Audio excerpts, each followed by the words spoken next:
Hi hello ನಮಸ್ತೆ welcome to ಶಿಯಸ್ with Shiva YouTube channel. ನಾನು ನಿಮ್ಮ ಶಿವು ಜವಳಗಿ. ಆತ್ಮೀಯ ವಿದ್ಯಾರ್ಥಿಗಳೇ, ನಮ್ಮ ಹೊಸ ವಿಷಯವಾದ ಕಂಪ್ಯೂಟರ್ ಸೈನ್ಸ್ ಲೋಕಕ್ಕೆ ನಿಮಗೆ ಸ್ವಾಗತ ಸುಸ್ವಾಗತ. ಇಂದು ನಾವು ಕಲಿಯೋದು ಅಷ್ಟೇ ಅಲ್ಲ, ಭವಿಷ್ಯದಲ್ಲಿ ಬಳಸುವ ಟೆಕ್ನಾಲಜಿಯ ರಹಸ್ಯವನ್ನು ತಿಳಿದುಕೊಳ್ಳೋಣ. Mobile, YouTube, Instagram, AI, games ಇವೆಲ್ಲವೂ ಹೇಗೆ ಕೆಲಸ ಮಾಡುತ್ತವೆ ಅಂತ ಗೊತ್ತಾ? ಅದರ ಹಿಂದೆ ಇರುವ ಮಾಯೆ ಏನು ಅಂದ್ರೆ ಅದೇ ಕಂಪ್ಯೂಟರ್ ಸೈನ್ಸ್. ಆತ್ಮೀಯ ವಿದ್ಯಾರ್ಥಿಗಳೇ, ನಿಮ್ಗೊಂದು ಪ್ರಶ್ನೆ. ನಿಮ್ಮಲ್ಲಿ ಯಾರು ಮೊಬೈಲ್ ಬಳಸೋದಿಲ್ಲ ಹೇಳಿ? ಎಲ್ಲರೂ ಬಳಸುತ್ತಾರೆ ಅಲ್ವಾ? ಆದರೆ ಮೊಬೈಲ್ ಬಳಸೋದು ಒಂದು ವಿಷಯ, ಅದನ್ನ ಕ್ರಿಯೇಟ್ ಮಾಡೋದು ಇನ್ನೊಂದು ದೊಡ್ಡ ವಿಷಯ. ಈ ಸಬ್ಜೆಕ್ಟ್ ನಿಮ್ಮನ್ನು ಯೂಸರ್ ಇಂದ ಕ್ರಿಯೇಟರ್ ಆಗಿ ಕೆಲಸ ಮಾಡಲು ಪ್ರೇರೇಪಿಸುತ್ತೆ. ಆತ್ಮೀಯ ವಿದ್ಯಾರ್ಥಿಗಳೇ, ಬನ್ನಿ ಈಗ ಫಸ್ಟ್ PUC ಕಂಪ್ಯೂಟರ್ ಸೈನ್ಸ್ ಅಲ್ಲಿ ಇರ್ತಕ್ಕಂಥ ಸಿಲೆಬಸ್ ಏನೇನು, ಯಾವ ಚಾಪ್ಟರ್ಸ್ ಬರ್ತವೆ, ಯಾವ ತರ ಮಾರ್ಕ್ಸ್ ಅಲಾಟ್ಮೆಂಟ್ ಆಗಿರುತ್ತೆ, ಮತ್ತೆ ಎಕ್ಸಾಮ್ ಇವ್ಯಾಲ್ಯೂಯೇಷನ್ ಯಾವ ತರ ಇದೆ ಅಂತ ನೋಡೋಣ. ಆತ್ಮೀಯ ವಿದ್ಯಾರ್ಥಿಗಳು, ಫಸ್ಟ್ PUC ಕಂಪ್ಯೂಟರ್ ಸೈನ್ಸ್ ಅಲ್ಲಿ ನಿಮಗೆ ಇರ್ತಕ್ಕಂಥ ಟೋಟಲ್ ಚಾಪ್ಟರ್ ಎಷ್ಟಪ್ಪ ಅಂದ್ರೆ ಅದು 11 ಚಾಪ್ಟರ್ಸ್. ಸೊ 11 ಚಾಪ್ಟರ್ಸ್ ಎಲ್ಲ ವೆರಿ ಈಸಿಯೆಸ್ಟ್ ಚಾಪ್ಟರ್ಸ್. ಅದರಲ್ಲಿ ಫಸ್ಟ್ ಚಾಪ್ಟರ್ ಯಾವ್ದಪ್ಪ ಅಂದ್ರೆ computer system. The weightage of this chapter is 17 marks. ಈ ಚಾಪ್ಟರ್ ಅಲ್ಲಿ ನಿಮಗೆ ಬರ್ತಕ್ಕಂಥ ಮಾರ್ಕ್ಸ್ ಎಷ್ಟಪ್ಪ ಅಂದ್ರೆ 17 ಮಾರ್ಕ್ಸ್. ಅದು ಯಾವ ಅಂದ್ರೆ 2 marks MCQ, 2 marks fill in the blanks, 3 marks 1 question, 5 marks 2 questions. So the total weightage of this chapter is 17 marks. Second one, encoding scheme sign number system.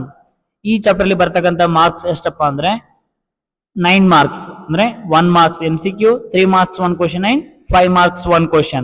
Okay, so the total weightage of this chapter is 9 marks. Third one, emerging trends. The weightage of this chapter is 9 marks, 1 marks MCQ, 3 marks 1 question and 5 marks 1 question. So the total weightage of this chapter is 9 marks. Then fourth one, problem solving. The total weightage of this chapter is 13 marks. Means 2 marks MCQ, 3 marks 2 questions, 5 marks 1 questions. Okay, ಈ chapter ಅಲ್ಲಿ ಬರ್ತಕ್ಕಂಥ ನಿಮಗೆ total marks ಎಷ್ಟಪ್ಪ ಅಂದ್ರೆ ಅದು 13 marks. Then 8ನೇ chapter ಯಾವ್ದಪ್ಪ ಅಂದ್ರೆ getting started with Python. The weightage of this chapter is 18 marks.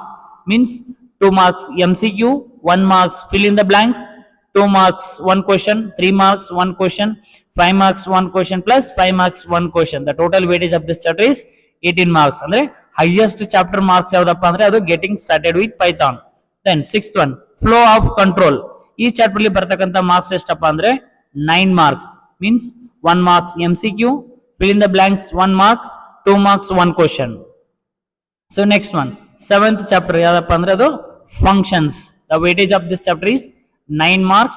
Means 1 marks MCQ, 1 marks fill in the blanks, 2 marks 1 question and 5 marks 1 question. Then next chapter is strings. So in this chapter the total weightage of this chapter is 4 marks. Means 1 marks MCQ plus 3 marks 1 question. The next one, list. The weightage of this chapter is 7 marks. It means 1 marks MCQ, fill in the blanks 1 mark, then 5 marks 1 question. The total weightage of this chapter is 7 marks. Then 10th one, to full sign directories. The weightage of this chapter is 5 marks. This weightage ಎಷ್ಟಪ್ಪ ಅಂದ್ರೆ 5 marks. ಅಂದ್ರೆ 2 MCQ questions, 1 fill in the blank sign, 1 2 marks question.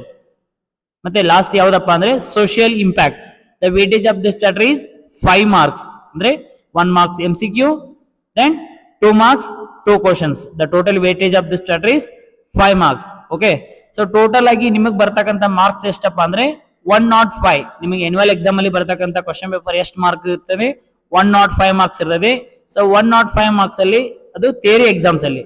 So out of 105 marks ನೀವು 70 marks ಗೆ exam ಬರೀಬೇಕು. ನಿಮ್ಗೆ ಇರ್ತಕ್ಕಂಥ exams ಯಾವ ಇರ್ತದೆ? 70 ಮಾರ್ಕ್ಸ್ ಇರ್ತದೆ. ದೆನ್ ಪ್ರಾಕ್ಟಿಕಲ್ 30 ಮಾರ್ಕ್ಸ್ ಇರ್ತದೆ.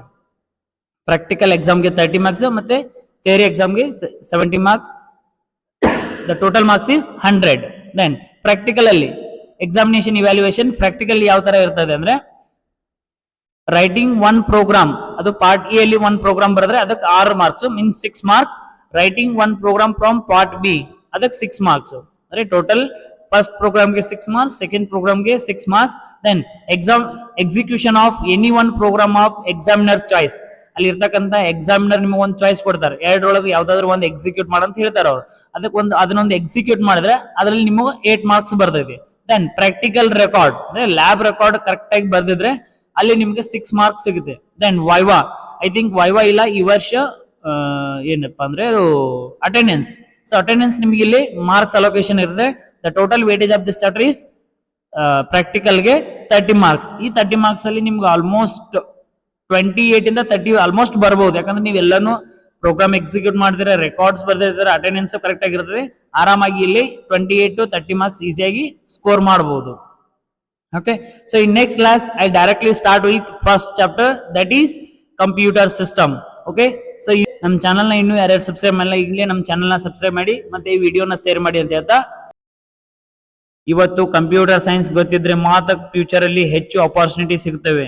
Software engineer, app developer, AI expert, cyber security ಇವೆಲ್ಲ ಕ್ಯಾರಿಯರ್ ಗಳಿಗೆ ಮೊದಲ ಹೆಜ್ಜೆನೆ ಕಂಪ್ಯೂಟರ್ ಸೈನ್ಸ್ ಸಬ್ಜೆಕ್ಟ್.